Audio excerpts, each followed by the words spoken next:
Namaste and good morning, everyone. Let's start our class with some prayers. Om Guru Brahma, Guru Vishnu, Guru Devo Maheshwaraha, Guru Sakshat Parbrahma, Tasmai Shri Guruve Namaha. Om Bhurbhuvaswa, Tatsavitravarenyam, Bhargo Devasya Dhimahi, Dhiyo Yo Nah Prachodayat.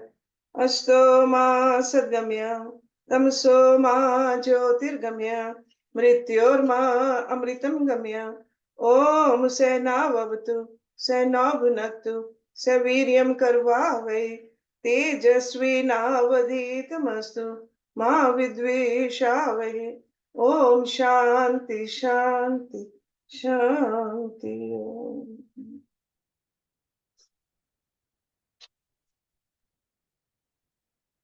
There is a term which is often used in the philosophy classes, in the religious classes, and the term is called contemplation. Contemplation. Contemplation means concentrated thinking or meditation. Or you can say the action of looking thoughtfully at something for a long time. It's a deep, reflective thought. To view or consider with continued attention, full focus. And contemplation can have several benefits for us. Improved self-awareness. We can gain a better understanding of our thoughts, emotions, and behaviors through contemplation. So contemplation is the action of looking thoughtfully at something for a long time. And the thinking is the process of using our mind to consider something. So the tool which we are using in contemplation is our mind. Contemplation can be of two kinds. It could be secular, it can be spiritual, or you can call it a sacred. As I said earlier, it's an action, and every action must produce an effect or fruit. Every action, there is a corresponding fruit. So contemplation is an action. So that's why it also must produce some kind of a effect or fruit. We often wonder what is the goal of life, goal of a human life. Why are we here in this beautiful body with all the amenities? What is the purpose? Our ancient rishis, they have been contemplating upon it. That's why the Hindu scriptures, they tell us that there are 4 goals of life. And how did they come up to this determination? Through contemplation. And what are the goals? Dharam, artha, kam, and moksha. These are the 4 goals. You can say these are the fruits which can be achieved through contemplation. Let's look at calm. Calm is, in simple language, means desires. Calm. And in this particular case, it means desires for objects of sense gratification. And there can be sense enjoyment only in the realm of matter. That also they found out through contemplation. We can have sense enjoyments only in the worlds that we experience in the waking or the dream state. Because both are realm of matter. One is gross and the other one is subtle. So in other words, in the waking state, our gross body is functioning in this world, in the sense objects. And in the dream or the sleep, our subtle body is functioning. And what is a subtle body? Our mind. So the ancient philosophers of India knew that through contemplation, that tangible gross matter, energy, and even the mind are only different evolved state of the subtlest primordial matter, which is called Prakriti. So whether it's a mind or the intellect or the ego or our senses or the sense objects, they're all part of Prakriti. And Prakriti is composed of three extremely subtle substances, which are called Sattva, Rajas, and Tamas. So far as the mind is concerned, when Sattva is predominant, it can know its objects in the deepest possible manner. So only through the sattvic nature we can dig deeper. So contemplation can happen only when there is a sattvic. And earth means money. Money is no other than potential sense enjoyment. Because in exchange of money, we get objects of sense enjoyments.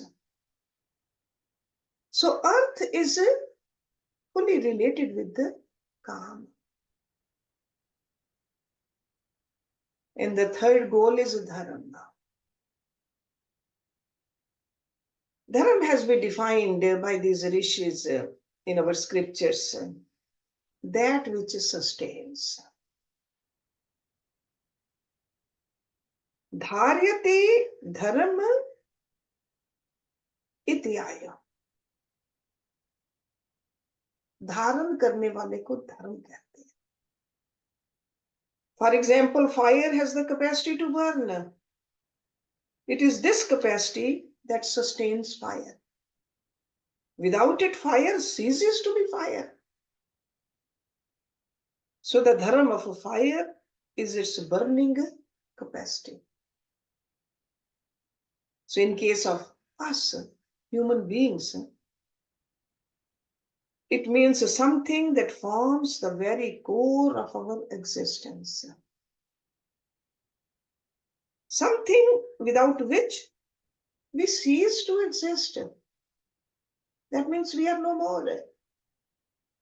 According to our scriptures, that mysterious something is the indwelling divinity or God. It sustains us.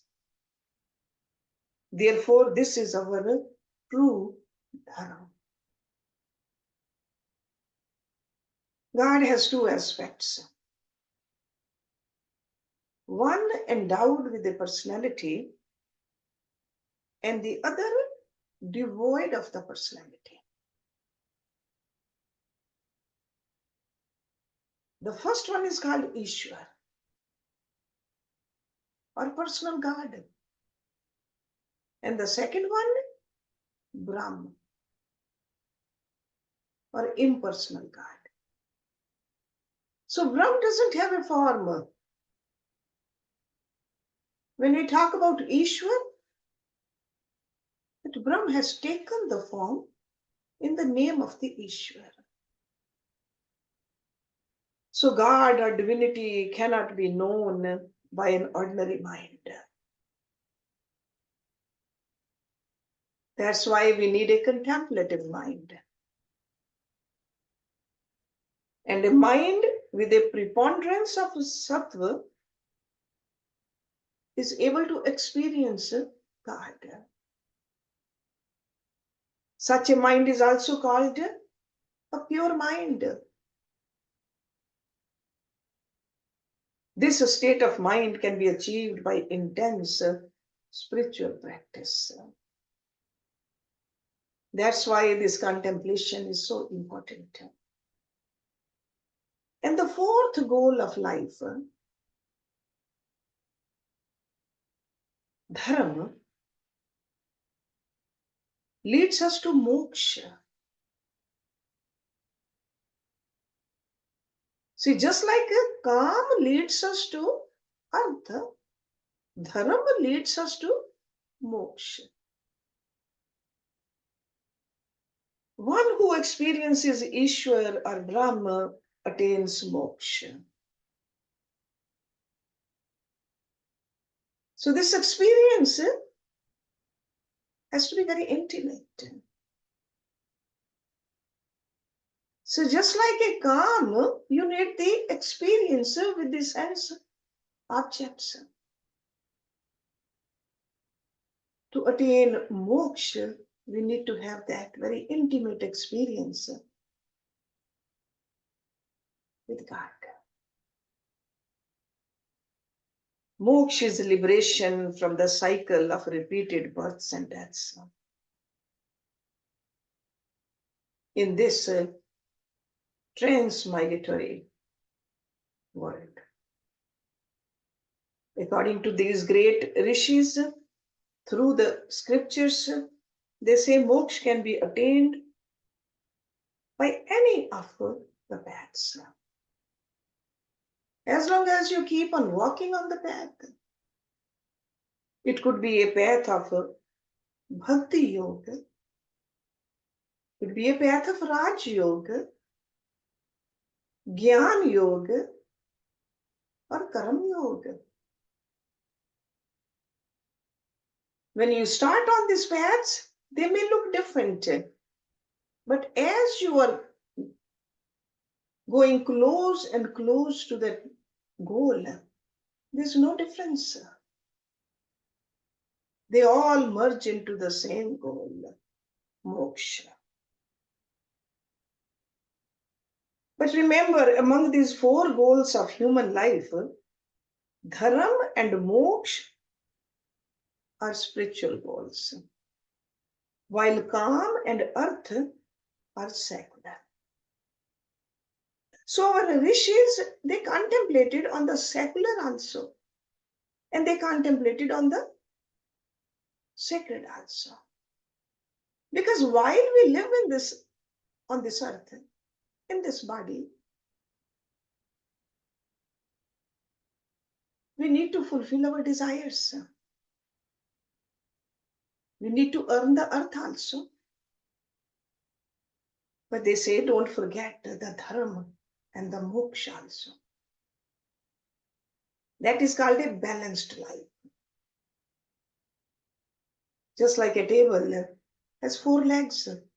If all the four legs are equally strong, equally stable, only then we can use that table properly.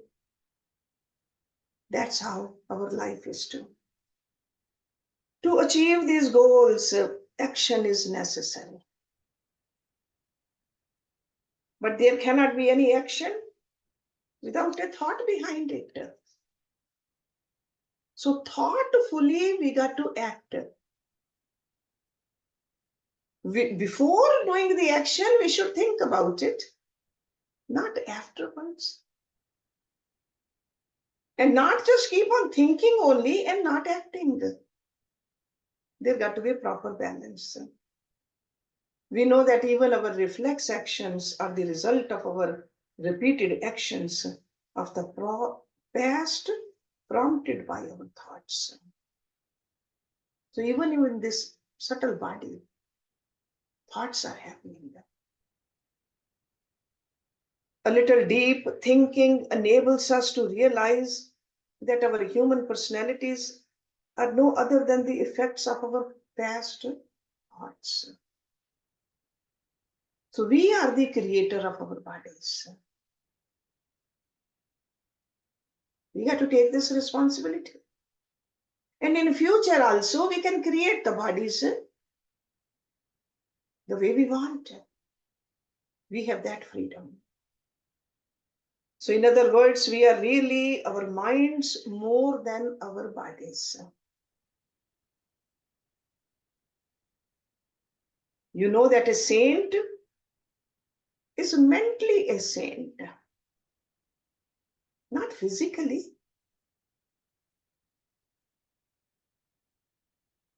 The same way a sinner is mentally a sinner, not physically. What one contemplates, one becomes. If a person has holy thoughts most of the time, he or she becomes saintly.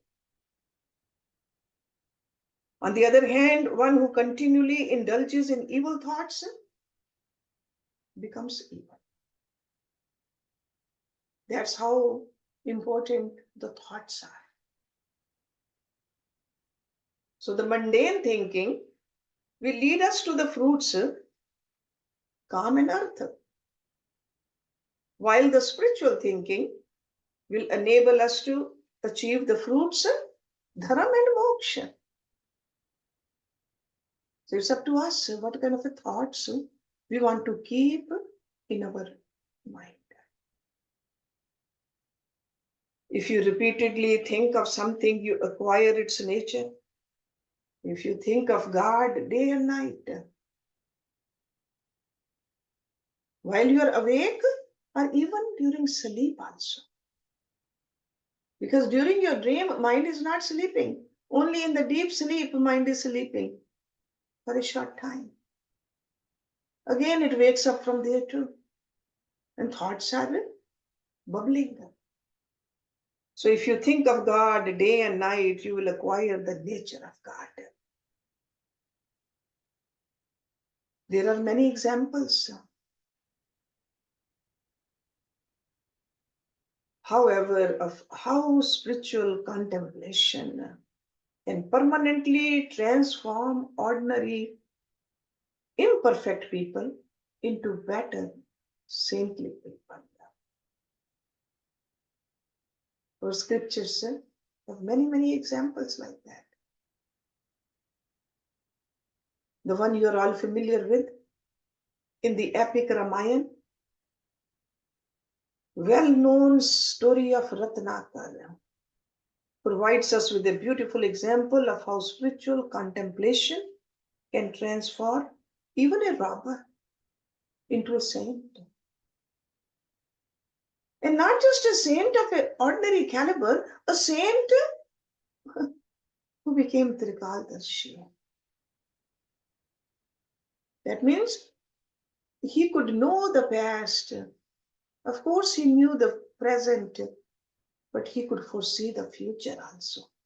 That's called Trikaldarshi.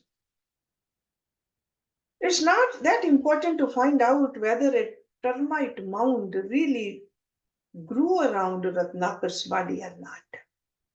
Because story is that he was sitting still in his contemplation for so long that there was a mound of termites. And that's why his name became Valmiki.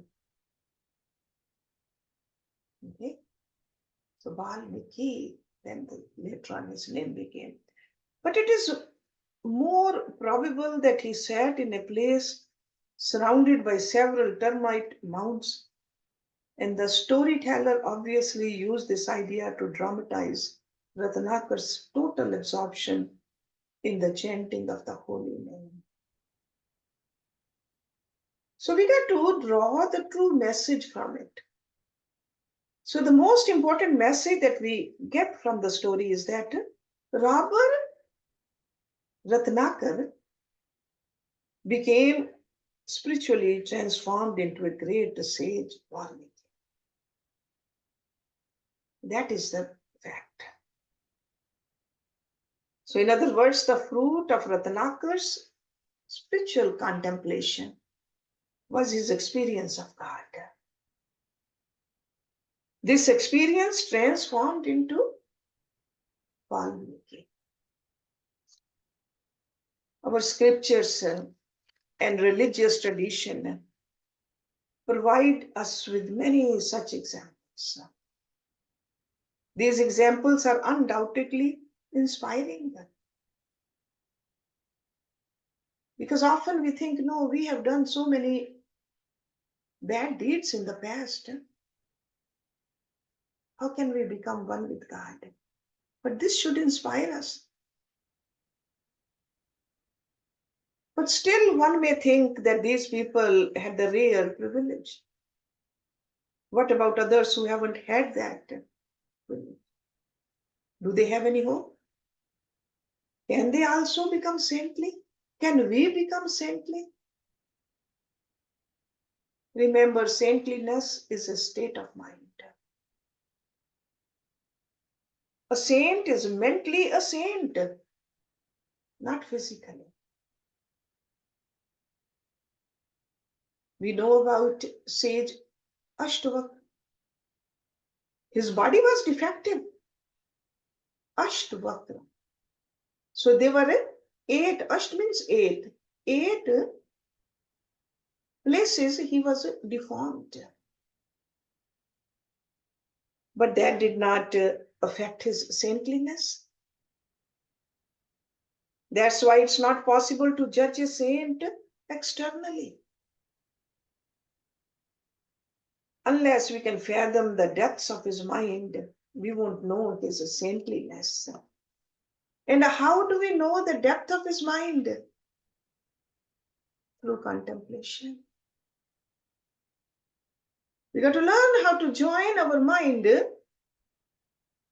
that saint's mind. Because if our mind is worldly mind, it cannot become one with the saint's mind. And aside from that, there are no saint detectors available in the market to determine who is a saint. Only our mind or our heart can detect that. So it seems logical that only a saint should be able to recognize another saint. Because sometimes we think that there are no saints these days. There are no gurus out there. Clean yourself. Clean your own mind. Purify your heart. You'll be able to detect a true saint. That is the only radar which we have to find out. After seeing the examples of spiritual transformation, we know the reason why such a transformation happened. We know that the only cause of such transformation was spiritual contemplation. But still, we may like to know how these contemplations transform into saintly souls. Because our mind wants to know. We are always curious about it. But always remember, as I said earlier, saintliness is a state of mind. The mind acquires this state after experiencing God. The experience has to be there. According to the yogic philosophy, such experience can come only when the spiritual energy inherent in all human beings. It's not that only some people have this energy and others don't. It is trapped in all of us, which is called Kundalini. When that Kundalini Shakti is awakened, through contemplation, not the secular contemplation. If we want that Kundalini Shakti to arise and benefit our physical body, that's a secular, not sacred. If you want to attain some kind of a worldly powers, it could be the name and the fame. It could be that I want to just fly up there. In my meditation, those are all secular, not sacred. So real transformation is when we do it sacredly, spiritually. Every person has this energy, but it's lying dormant in us because we never try to tap into it.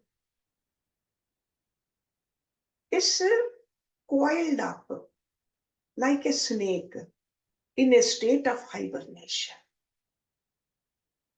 It lies dormant between the base of the sexual organ and anus.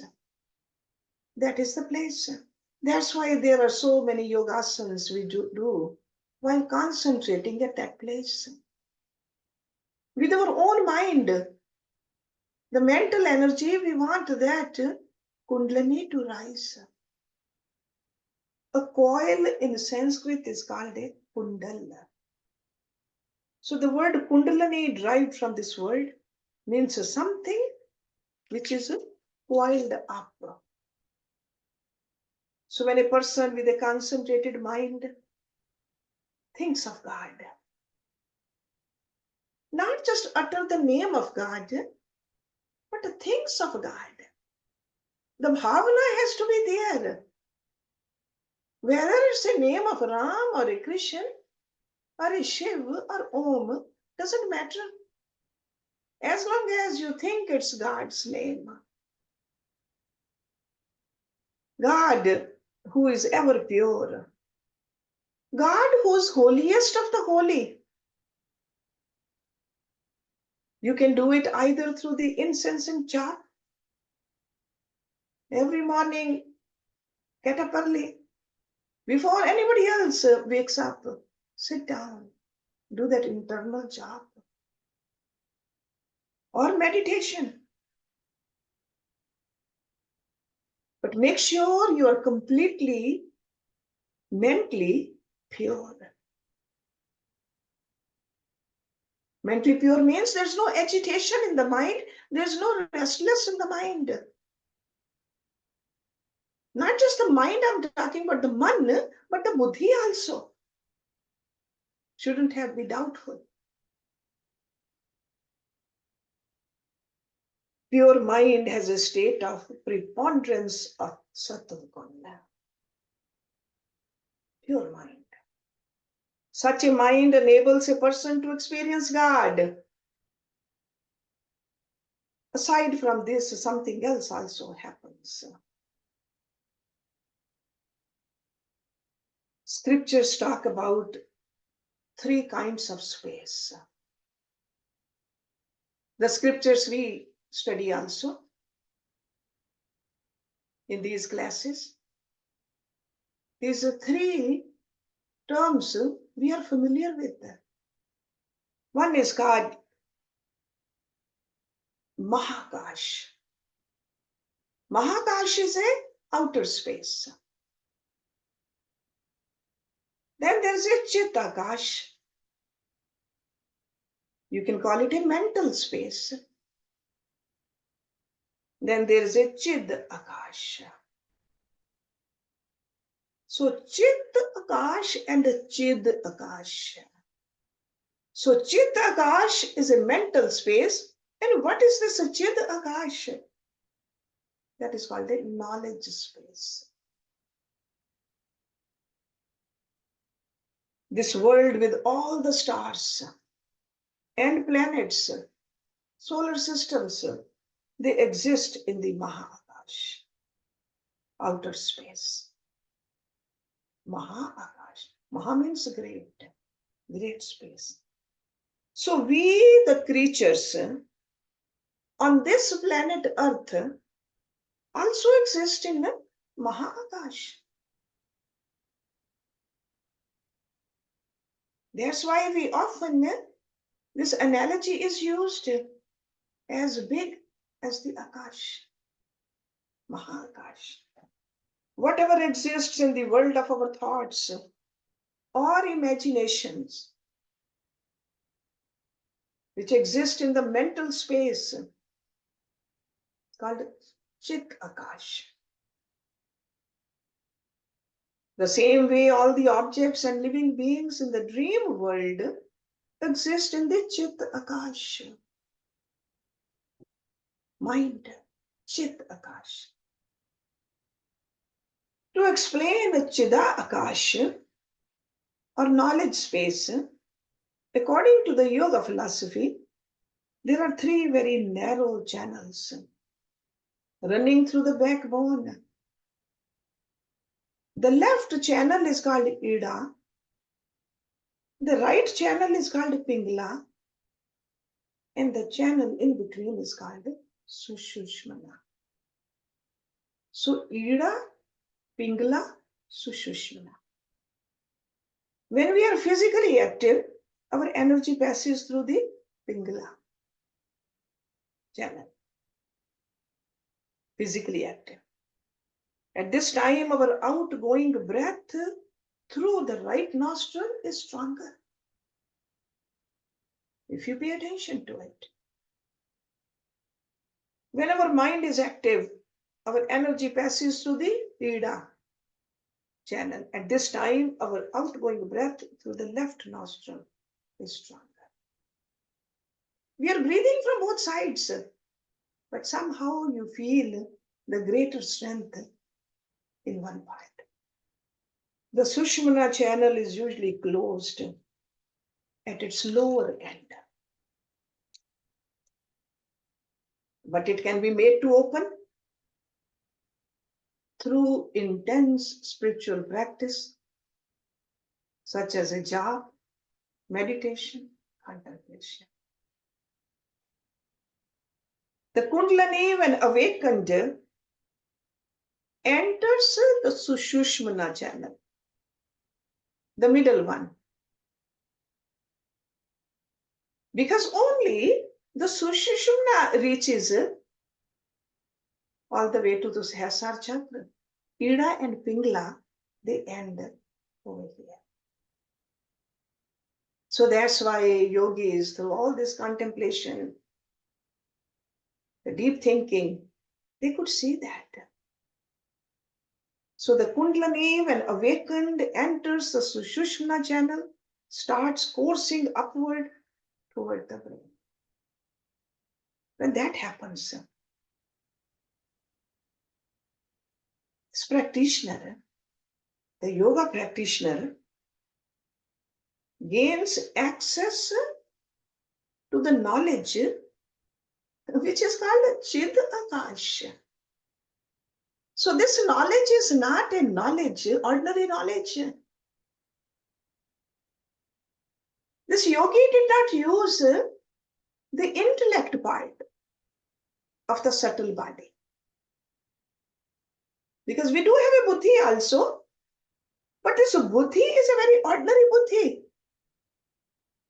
This buddhi of ours, we can make it sharp to know this material world. But over here, the goal of a yogi is to become one with God. So that's why this space or this Chid Akash is needed for this kind of a union. So what a spiritual aspirant experiences in Mahakash or Chid Akash are not genuine spiritual experiences. Okay, remember that. So that means whatever we learn through the physical body, physical things, or even with the mind and the intellect, they are all at a lower level. Being the products of his or her vivid imagination sometimes.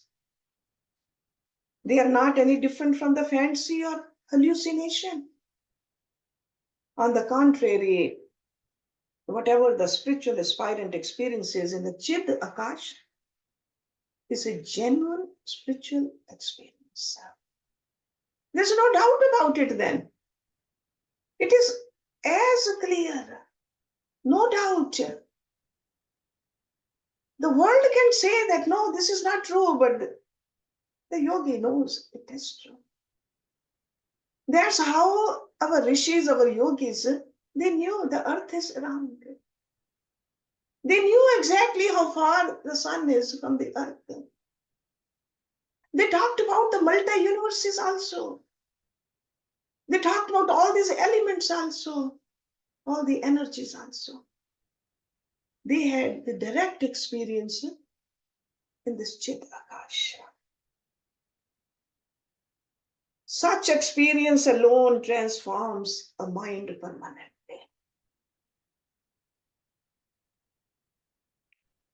As the Kundalini courses higher and higher through the Sushumna channel, the spiritual aspirant has newer and newer genuine spiritual experiences. This Maha Akash we talk about, it is nothing compared to this Chid Akash. Eventually, when the spiritual energy reaches the Sahasar, the highest point of the Sushumna channel, the aspirant becomes one with divinity. There's no difference between that yogi and Parmeshwara, Paramatma, Ishwar, or Brahma. This is called spiritual enlightenment, the ultimate fruit of this spiritual contemplation. So don't think that this contemplation is just to know this world or just to bring rest in our body. The goal is very high. Only after this experience, a person becomes a saint. Not just by putting a tilk on the forehead or wearing certain kind of a clothes or leaving the home, you become a saint. Saint is who has become one with God.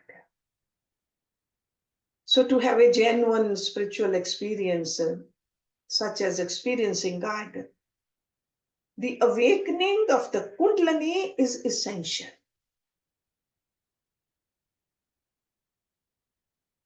This is how intense and concentrated a spiritual contemplation permanently transforms an ordinary person into a saint.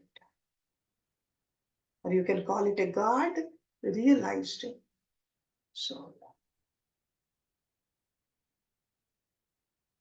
So today in this little talk, I just wanted you to understand the goal of human life as well as the purpose of contemplation in our sadhana. Om Purnamada Purnamidam Purnat Purnamudachyate Purnasya Purnamadaya Purnameva Vishishyate. Om Shanti Shanti Shanti. Thank you very much.